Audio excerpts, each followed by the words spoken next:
Hello, my name is Caroline Yoder, and I'm a student here at Meredith, currently completing my master's degree in nutrition. And I'm here today to talk to you a little bit about nutrition labels. Now, nutrition labels have been around at least since the early 1990s, when food manufacturers began to abide by the laws set forth by the National Labeling Education Act of 1990.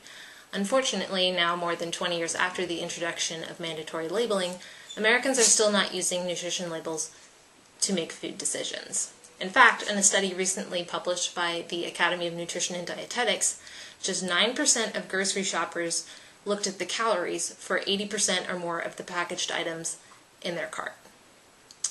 Perhaps part of the reason why people are not using these nutrition panels is because they're somewhat difficult to understand. At first glance, all those numbers and percentages seem arbitrary and don't seem to translate into applicable data. However, with some nutrition knowledge and a little practice, nutrition labels can become effective tools in maintaining a healthful diet. So let's take a closer look at the nutrition label. The first thing you'll see under the words nutrition facts are the serving size, in both volume and metric weight, and the number of servings per container. These are important pieces of information, as many packages that you might think contain just one serving, a bottle of soda for example, actually contain 2 to 3 servings. Accordingly, you'll need to multiply the nutrient data by the number of servings to find out how much the whole package contains. Underneath the serving information, you'll find the amounts of calories, fat, cholesterol, sodium, carbohydrate, fiber, sugars, and protein, as well as calcium, iron, and vitamins A and C. Each of these values also has a percentage to the right of it. The number indicates the proportion of the daily value that this food provides.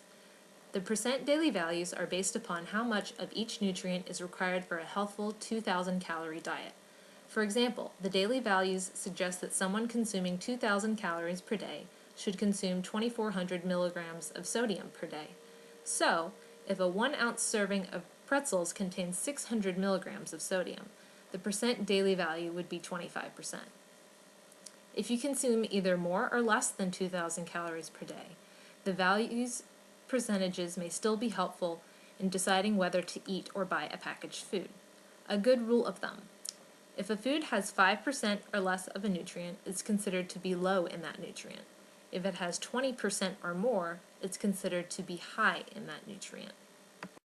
Among the nutrients listed in the Nutrition Facts panel, there are a few to limit due to their negative impact on health when consumed in excess. These include calories, fat, particularly saturated fat, cholesterol, sodium, and sugar. However, there are also some nutrients that we want to emphasize in our diets, such as fiber, vitamins, and minerals. Here is a picture from the FDA that summarizes the basics of how to read a nutrition label.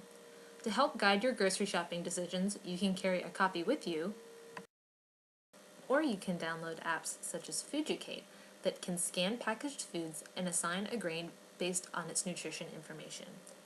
Now that you know how to read a nutrition label, you can make wise food decisions for optimal health.